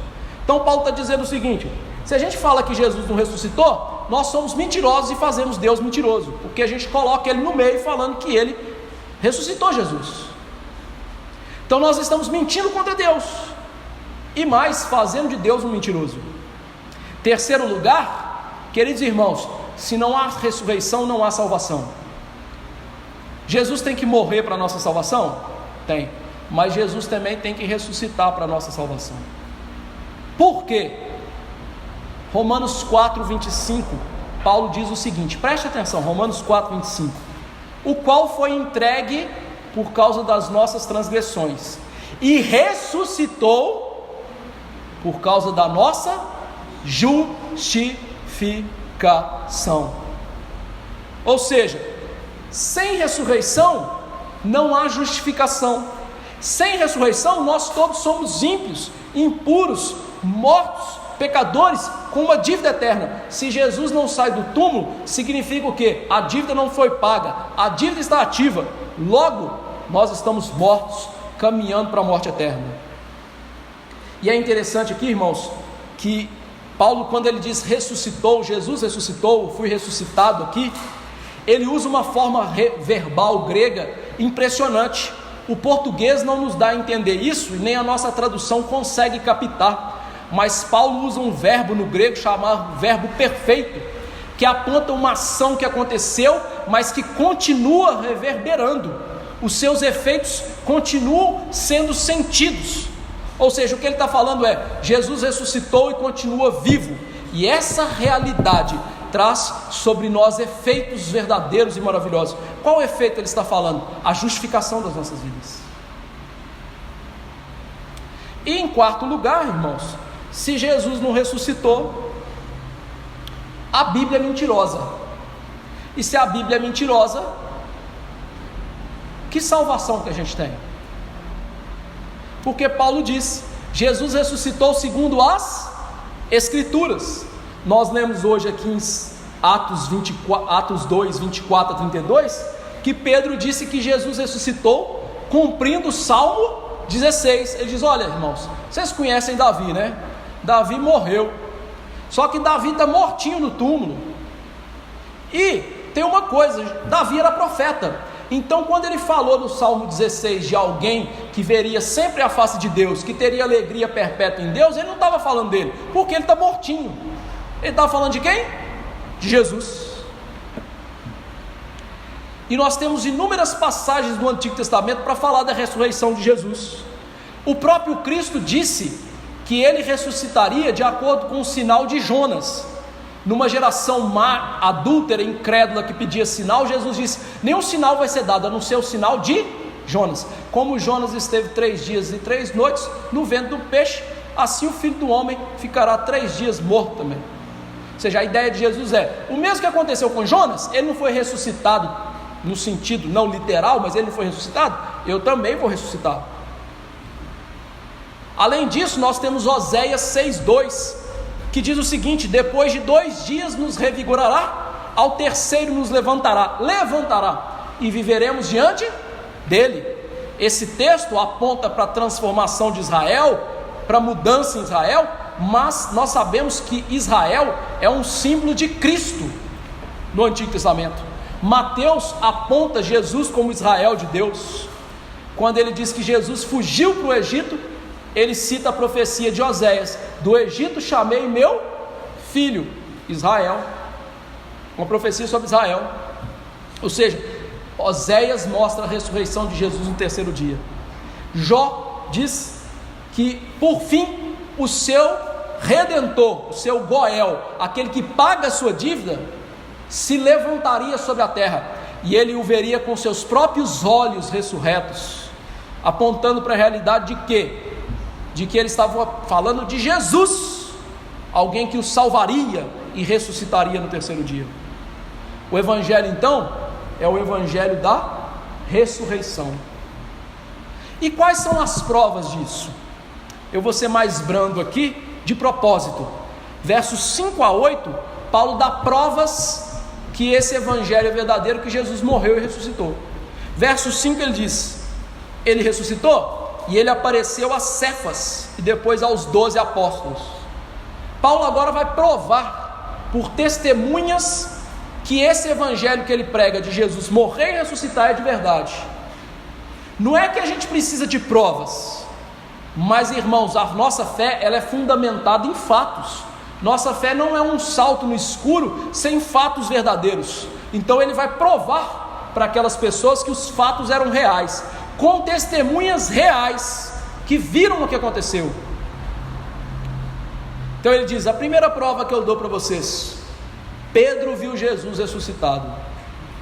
Em Lucas 24:34 diz: o Senhor ressuscitou e já apareceu a Simão, Pedro. Paulo está citando Pedro, irmãos, porque Pedro era um dos principais líderes da igreja, e ele era conhecido no mundo romano. Então ele está citando esse homem que estava vivo, era muito conhecido, era famoso e podia ser interrogado sobre isso. E é interessante que Pedro é citado por algumas peculiaridades na vida de Pedro. Por quê? Pedro foi aquele que negou Jesus de maneira mais veemente diante dos soldados romanos e das criadas romanas lá no palácio do pretório. Ou seja, Pedro negou Jesus. E Pedro, em primeiro lugar, não creu na ressurreição de Jesus quando as mulheres anunciaram: ó, o Senhor ressuscitou. E ele teve que correr até o túmulo por incredulidade. Mas depois ele creu, porque Jesus apareceu a ele. Paulo cita também os 12 apóstolos. Os 12 aqui refere-se aos apóstolos, aos quais Jesus apareceu mais de uma vez. A primeira delas, Tomé estava ausente, e é interessante que Tomé também disse que se ele não visse Jesus, ele não creria. Se ele não metesse a mãozinha no lado de Jesus e nas mãos de Jesus, nos lugares dos cravos, ele não creria. E 8 dias depois Jesus aparece, os 12 estão reunidos. E eu digo 12 porque Matias estava presente, ainda que não fosse apóstolo ainda. Ele estava presente. Por quê? Apóstolo, irmãos, o que é necessário para uma pessoa ser apóstolo? Tinha que ter andado com Jesus desde o batismo dele até a sua morte, e depois tinha que ter visto Jesus ressurreto. E a terceira característica, ele tinha que ser chamado por Jesus. Por isso que a gente não tem apóstolo hoje. Algum desses homens aí andou com Jesus? Algum desses homens viu Jesus lá nos 40 dias que ele estava ressurreto pregando lá? Não. Então como é que é apóstolo? Boa pergunta, né? Apóstolo é alguém que era uma testemunha ocular do fato da ressurreição. E é interessante que eles duvidaram até ver Jesus ressurreto. Verso 6, Paulo dá um testemunho impressionante, ó. Depois foi visto por 500 irmãos de uma vez só. Paulo aqui lista mais testemunhas. Ele diz que o Senhor apareceu para 500 pessoas de uma única vez. A Bíblia não relata isso em lugar nenhum, mas esse evento era conhecido deles, porque senão Paulo nem citaria. E era um evento extremamente importante para a fé cristã, e era um evento base, prova para o Evangelho, ou seja, 500 pessoas que viram Jesus numa única vez. E é significativo isso porque 500 testemunhas são mais do que necessárias para provar um fato. No mundo antigo, 2 ou 3 testemunhas já eram suficientes, mas 500 excede em muito. Além disso, tem um fato curioso da psicologia humana, da nossa psique. Um número pequeno de pessoas pode se enganar por um evento chamado alucinação coletiva. É esse tipo de evento que essas pessoas que quando olham para o céu falam assim: a gente viu ET. Mas tem 2 ou 3 ali, né? A meia dúzia de 3 ou 4. A gente viu ET. Eu vi uma nave espacial, né? Viu mesmo, uma nave espacial, né? O ET verdinho, cabeçudo lá dentro, viu mesmo. Ou seja, isso é algo da nossa psique. Nós, quando estamos envolvidos numa esfera maluca dessa, nós conseguimos enganar a nós mesmos e aos outros num número pequeno de pessoas. Mas 500 pessoas, esse tipo de evento é impossível, é uma improbabilidade matemática que aconteça. Então Paulo está dizendo o seguinte: 500 pessoas viram Jesus de uma única vez. E ele diz aos coríntios: olha, vocês não acreditam ainda não? Essas pessoas estão vivas, quase todas elas. Vão lá e tiram a prova. Se vocês quiserem duvidar, vão lá e perguntem para elas. E eram pessoas conhecidas no mundo antigo, irmãos. Tanto quando ele cita o evento, ele não tem que falar quem são essas pessoas. E ele conhecia essas pessoas, mostrando que elas estavam vivas e podiam ser consultadas. Mas ele diz: algumas já dormem. E aqui é interessante, porque ele usa um eufemismo cristão para indicar a morte de alguns crentes. Paulo usa essa expressão em 1 Coríntios 11, mais uma vez, que ele diz que aqueles que tomaram a Santa Ceia sem poder, morreram, porque lá na Santa Ceia, eles estavam ficando bêbados na Santa Ceia, então eles não podiam tomar a Santa Ceia e morriam, então ele diz, eles morreram. E Paulo usa essa expressão em Tessalônica, que é uma expressão para os crentes estarem dormindo, descansando e vão ressuscitar. Mas não quer dizer, irmãos, que os crentes que morreram não tenham consciência, tá? Para que você não fique pensando essa besteira, eu nem coloquei no sermão, mas abre aí Apocalipse 6, por favor. Senão você vai achar que quando você morrer, você vai ficar dormindo, você não sabe quem você é, você não vai saber das coisas. A Bíblia não ensina isso. Apocalipse 6, verso 9 e 10, olha. João está vendo as almas que foram mortas lá no céu. Aí diz, quando ele abriu o quinto selo, vi debaixo do altar as almas daqueles que tinham sido mortos por causa da palavra de Deus e por causa do testemunho que sustentavam. Essas almas aí, clamaram em grande voz, dizendo, até quando, ó soberano Senhor, santo e verdadeiro, não julgas nem vingas o nosso sangue dos que habitam sobre a terra? Ou seja, João está mostrando o que essas pessoas no céu estão fazendo. Elas não estão sem consciência, elas estão orando. E elas estão orando pedindo o quê? Salvação do mundo? Não, juízo do mundo. Por isso, os cristãos chamavam aqueles que morriam de eles dormem, na ideia de que eles vão ressuscitar como Jesus. É um eufemismo. Verso 7 de 1 Coríntios 15, Paulo diz aí, depois foi visto por Tiago e todos os apóstolos. Paulo acrescenta mais uma testemunha importante. Tiago aqui é o irmão de Jesus Cristo. E por que é importante citar Tiago? Tiago, irmãos, era um incrédulo. Até o dia que Jesus morreu, ele não acreditava em Jesus. Ele não cria que Jesus era o Salvador. Não só Tiago, os irmãos de Jesus queriam prender Jesus. O que fez então Tiago mudar essa opinião de que Jesus não é o Cristo? Paulo cita aí, ele viu Jesus ressuscitado. Quando ele viu que Jesus tinha morrido e Jesus estava vivo de novo, Tiago acreditou na mensagem. E Tiago, irmão, se tornou o principal líder da igreja de Jerusalém. O principal líder da igreja. Não era Pedro, era Tiago. Tiago liderava a igreja de Jerusalém. E Tiago liderou o primeiro concílio da igreja, que foi em Jerusalém, por causa da salvação dos gentios. E ele liderou o concílio, mostrando que quem era o líder da igreja? Tiago, o irmão de Jesus, não era Pedro, como os papistas chamam a atenção. Então, Paulo está falando assim, o principal homem da igreja hoje, um homem que até avaliou o evangelho que Paulo pregava, Paulo foi avaliado na sabatina de Tiago, meu amigo, lá em Jerusalém. Esse homem aí, ele viu Jesus, então creiam nisso. E aí ele diz, depois os 12. Por que ele cita de novo os 12 apóstolos ou os apóstolos? Porque aqui Paulo vai cessar, por assim dizer, as aparições de Cristo, rede vivo, entre aspas, de maneira ordinária, comum. Os últimos que viram Jesus ressuscitado foram os apóstolos, na ascensão de Jesus, quando ele diz para eles, vá por este mundo, em Jerusalém, Judeia, Samaria, confins da terra, e pregue. Eles foram os últimos a verem Jesus. Então aqui cessa as aparições de Jesus vivo depois de 40 dias, de maneira comum.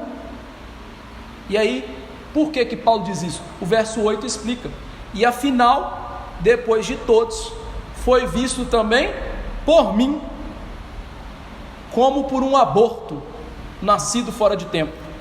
Paulo agora vai acrescentar que ele mesmo foi uma testemunha real da ressurreição de Jesus, só que ele era uma testemunha diferente, por isso ele usa essa expressão, afinal, depois. O que ele está mostrando aqui é que todas as visões de Cristo antes da sua ascensão, naqueles 40 dias, haviam acabado, e que Jesus apareceu para ele num período em que não era esperado. Irmãos, é provável, segundo os teólogos, que Paulo viu Jesus ressuscitado 2 anos depois que Jesus tinha sido elevado aos céus. 2 anos. Por isso que ele mostra que essa aparição é singular e sem precedentes. Por quê? Porque Jesus estava cumprindo um dos requisitos do apostolado na vida de Paulo. O apóstolo tinha que ver Jesus ressuscitado. E Paulo seria apóstolo aos gentios. Como ele seria apóstolo aos gentios sem ver Jesus? Não tem jeito. O que Jesus fez para ele então? Apareceu a ele na estrada de Damasco, quando ele estava indo matar crentes. E ele então vê Jesus fisicamente, glorioso, aparecendo para ele. E ele cai por terra, destroçado ali, cego, com aquela imagem gloriosa de Jesus. E aí, para você tirar o seu cavalinho da chuva, pensando assim, nossa, eu quero ver Jesus assim, você não vai ver. Por quê? Essa construção grega, afinal, depois, indica que foi um evento único e que não se repete. Ou seja, nenhuma pessoa depois dessa aparição vai ver Jesus redivivo no seu próprio corpo, nunca mais até a sua volta. É isso que ele está dizendo. A única pessoa que viu Jesus depois de Paulo, mas não viu desse jeito no seu próprio corpo, foi João no Apocalipse, mas não foi da mesma maneira, foi uma visão. Não foi o Jesus em corpo, presente, redivivo, glorioso como Paulo viu. Tirando esses engraçadinhos aí que estão vendo Jesus, né? Tem um vídeo na internet, seria muito engraçado se não fosse cômico, que um desses pastores começa a contar a visão que ele tem de Jesus, e ele vê Jesus com uma galinha. E eu não estou brincando não, quem dera se eu estivesse brincando. Por isso que Paulo diz, eu fui como nascido fora do tempo, irmãos. O que aconteceu comigo é diferente, não acontece mais. Por quê? Porque ele não foi treinado por Jesus 3 anos, ele não esteve presente com Jesus nos momentos cruciais da vida dele, nem na ficha corrida de Paulo. Jesus diz assim, agora eu vou dar um jeito para esse homem ser apóstolo, que é o quê? Aparecer para ele, e ele me ver quem eu sou de verdade. E aí Jesus ensina o evangelho para Paulo, ele recebe o evangelho de Jesus, e ele se torna um apóstolo, e aquilo mudou tanto a vida dele, e não só a igreja, porque você vai perceber que no livro de Atos, mudou não foi só a vida dele, mudou a igreja, que o livro de Atos tem 3 vezes esse relato, 3 vezes, e é muito provável que Paulo, onde quer que ele ia, ele falava assim, eu vi Jesus, gente, pode acreditar que eu vi o Senhor. E aí qual é a prova? A vida transformada. Jesus ressuscitou, isso muda a vida, isso salva pessoas. Por isso que a nossa primeira aplicação é a seguinte, meus irmãos, nenhum de nós vai ver Jesus ressuscitado antes da volta de Jesus. Se alguém falar isso com você, né, eu vou fazer uma brincadeira, põe na pinel interna, porque não vai ver. Esse texto não permite a gente falar isso. Pode internar, fala assim, você está doido, pode. Por quê? Porque Jesus disse para Tomé o seguinte, mais bem-aventurado quem não viu. Hoje nós vemos Jesus, não fisicamente, mas nós vemos Jesus, sim, com os olhos da fé. Todos nós que somos salvos, literalmente encontramos com Jesus na estrada de Damasco, do pecado, nossa ida para o inferno, e lá nós o vemos com o olho da fé, e nós agora somos testemunhas, não oculares como eles, mas testemunhas de fé, que o Senhor ressuscitou. Por quê? Porque isso mudou a nossa vida, isso nos deu perdão, paz com Deus. Por isso, testemunhe isso, Jesus morreu e ressuscitou, eu sou uma prova viva disso. Segunda aplicação, o verdadeiro evangelho, irmãos, tem que ser recebido e mantido intacto. Não mude o evangelho, é o evangelho que salva pessoas. Quanto tempo as igrejas estão perdendo deixando o Evangelho? Quanto tempo nós estamos perdendo na nossa vida deixando o Evangelho todos os dias? Irmãos, reflita no Evangelho todos os dias e aplique na sua vida.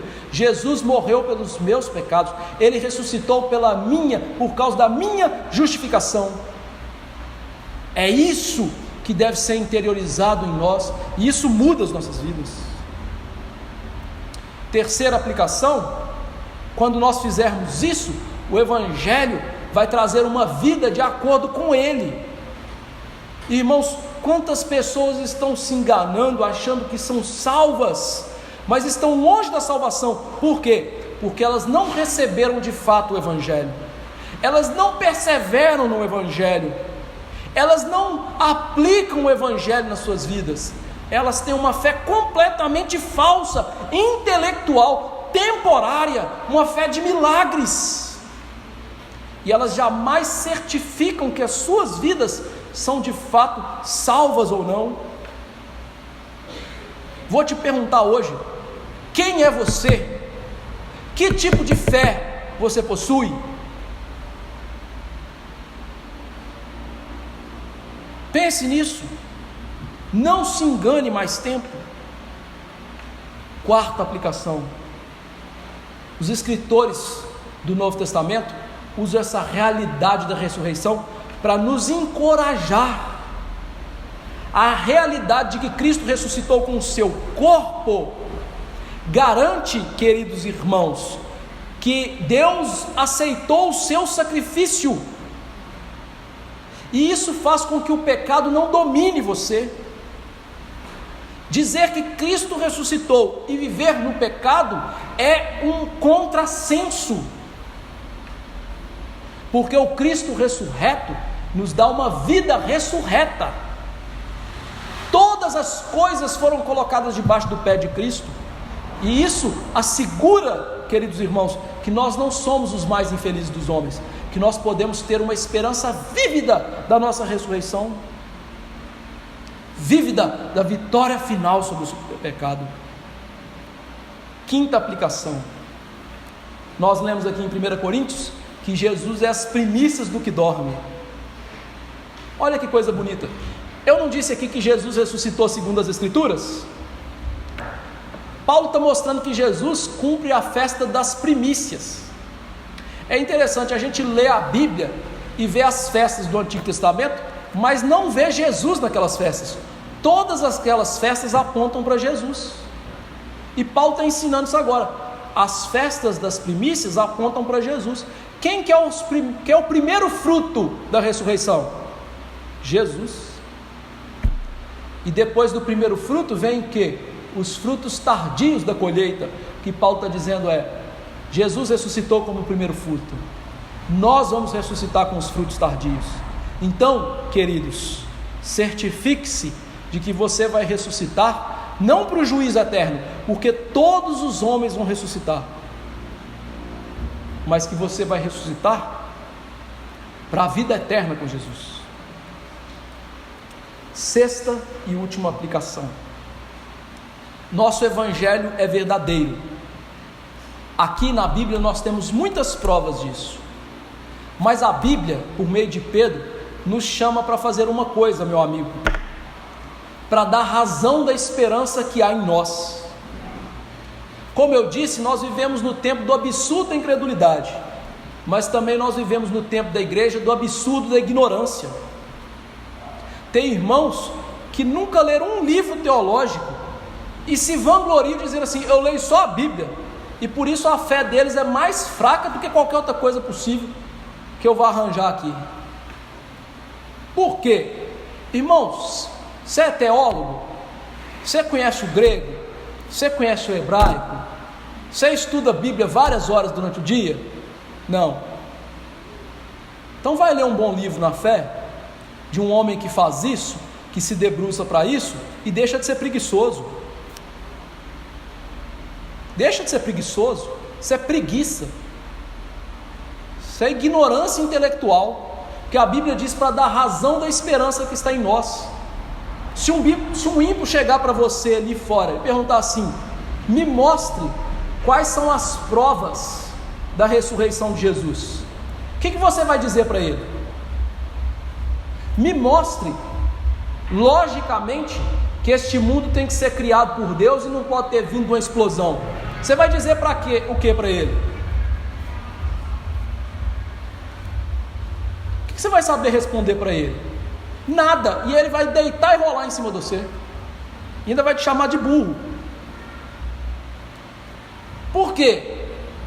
Porque nós estamos querendo ser ignorantes mesmo. A gente mal lê a Bíblia.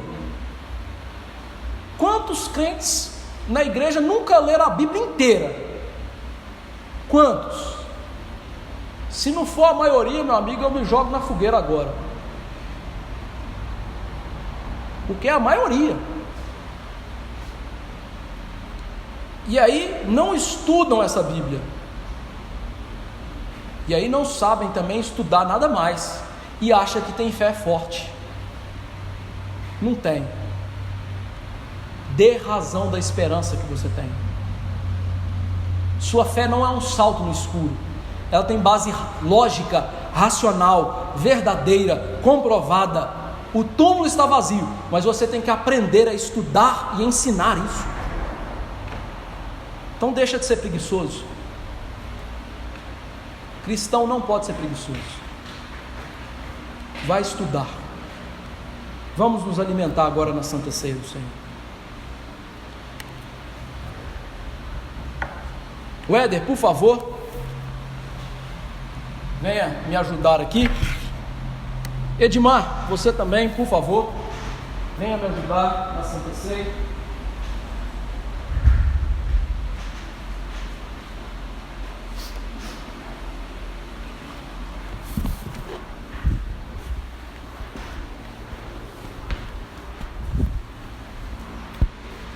Primeira Coríntios 11, 23 a 32 diz assim: porque eu recebi do Senhor o que também vos entreguei, que o Senhor Jesus, na noite em que foi traído, tomou o pão, tendo dado graças, o partiu e disse: isto é o meu corpo, que é dado por vós, fazei isso em memória de mim. Por semelhante modo, depois de haver ceado, tomou também o cálice, dizendo: este cálice é a nova aliança no meu sangue, fazei isso todas as vezes que o beberdes em memória de mim. Porque todas as vezes que comerdes este pão e beberdes o cálice, anunciais a morte do Senhor, até que ele venha, a ressurreição. Por isso aquele que comer o pão ou beber o cálice do Senhor indignamente, será réu do corpo e do sangue do Senhor. Examine-se, pois, o homem a si mesmo, e assim coma do pão e beba do cálice. Pois quem come e bebe sem discernir o corpo, come e bebe juízo para si. Eis a razão porque há entre vós muitos fracos e doentes, e não poucos que dormem, morreram. Porque se nos julgássemos a nós mesmos, não seríamos julgados, mas quando julgados, somos disciplinados pelo Senhor, para não sermos condenados com o mundo. Paulo escreve esse capítulo com um grande problema. A Santa Ceia, naquela época, irmãos, não era igual hoje, né? Um pedacinho de pão com um copinho de suco de uva. Santa Ceia naquela época era chamada de festa do amor, em que os crentes tinham uma grande lauta, um grande banquete na igreja. Só que o que acontecia em Corinto? Tinha gente que estava bebendo demais, que a Santa Ceia era com vinho, viu? E estava ficando bêbado. Afinal, ninguém fica bêbado com suco de uva, né? Isso seria um grande milagre. Então eles estavam bebendo demais e comendo demais, e os outros não estavam tendo como participar da Santa Ceia. Ele falou assim: isso aí que vocês estão fazendo não é Santa Ceia, meu amigo. Por quê? Vocês não estão tendo comunhão. A Santa Ceia é a festa da comunhão de nós com o Senhor Jesus e nossa para com os nossos irmãos em Cristo. Então ele diz: vocês não estão comendo a Santa Ceia, então eu vou dar para vocês do jeito que a Santa Ceia tem que ser. Tomem pão, tomem vinho. O pão representa o corpo moído, dilacerado de Cristo, que morreu por nós. E tomem o vinho que é o sangue de Cristo vertido na nova aliança. É isso que vocês têm que fazer. Mas aprendam a discernir o corpo. Se julguem. O que é esse se julgar? Ver-se quem realmente você é: pecador, miserável, alguém carente da glória de Deus, alguém que não pode tomar esses elementos aqui, se não for pela graça do Senhor Jesus Cristo. É isso que devemos fazer. E veja que ao não fazer isso, temos um grande prejuízo. Ele disse aí, muitos de vocês estão fracos, muitos de vocês estão doentes, e muitos de vocês estão mortos. Então brinca com a Santa Ceia mesmo, se você quiser morrer.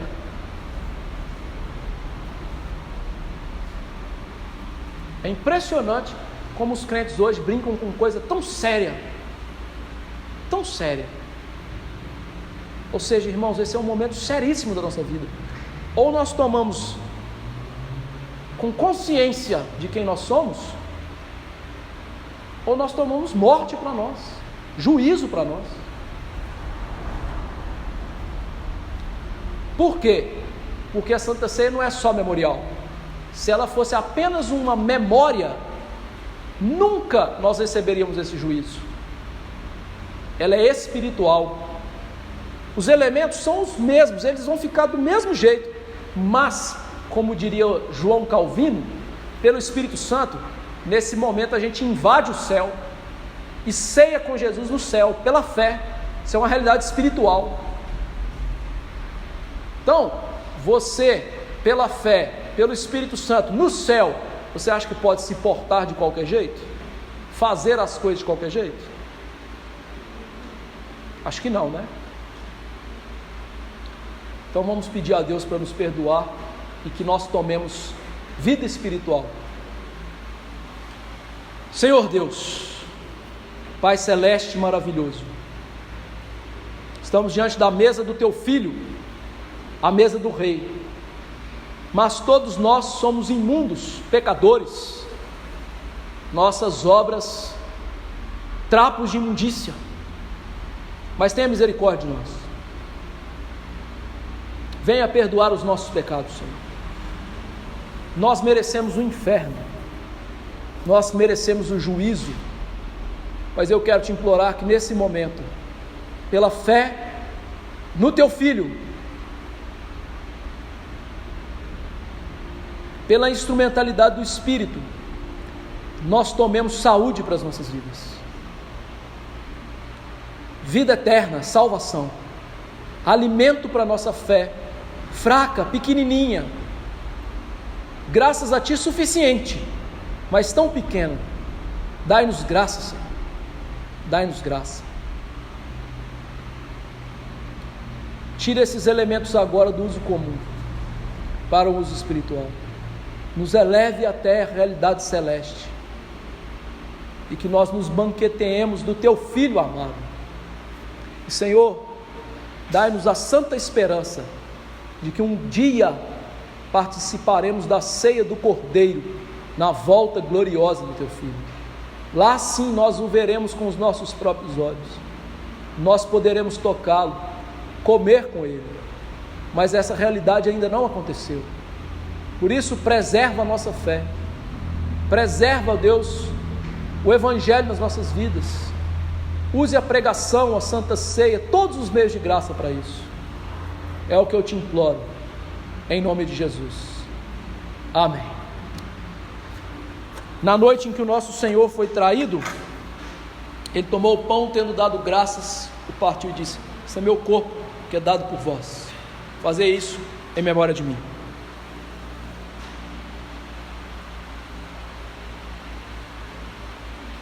Meus irmãos, aqueles que são membros de uma igreja genuinamente cristã e forem tomar, fiquem de pé quando os irmãos se aproximarem, para que eles saibam quem vai tomar a Santa Ceia.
Por semelhante modo, queridos irmãos, o Senhor também, depois de haver ceado, tomou o cálice, dizendo: esse é o cálice da nova aliança no meu sangue.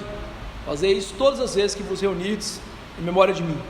Aqueles que tomaram do pão também devem tomar do cálice do nosso Salvador.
Meus queridos, vamos todos nos colocar de pé e encerrar o culto nessa noite, orando ao Senhor. Deus santo e maravilhoso, graças te damos pela palavra, graças damos pela morte e ressurreição de Cristo, e graças damos pelo alimento espiritual da Santa Ceia do Senhor. Deus, fortaleça a nossa fé, ajude-nos a deixar a displicência da fé cristã tão rasa dos nossos dias, e ajude-nos, ó Deus, a crescer. As nossas igrejas hoje, como disse um dos teólogos dos nossos dias, são grandes maternidades, mas reverte essa história, mude os nossos corações, para que nos aprofundemos na fé cristã, e venhamos a dar a razão da esperança que está em nós, ó Deus. Eu te imploro, para que a nossa fé, o verdadeiro evangelho, seja retido intacto, e passado para a nova geração de maneira intacta, para que os nossos filhos, os nossos netos, sejam salvos pelo mesmo evangelho que nós cremos. Nos dê essa graça, e dessa graça a igreja dos nossos dias, que anda tão fraca, Senhor. Tenha misericórdia de nós. Eu te imploro, em nome do Senhor Jesus Cristo. Amém. Que a graça do Senhor Jesus Cristo, o amor de Deus, o bendito Pai, e a comunhão do Espírito estejam com os eleitos do Senhor hoje e para sempre. Amém. Desde assentar, queridos irmãos.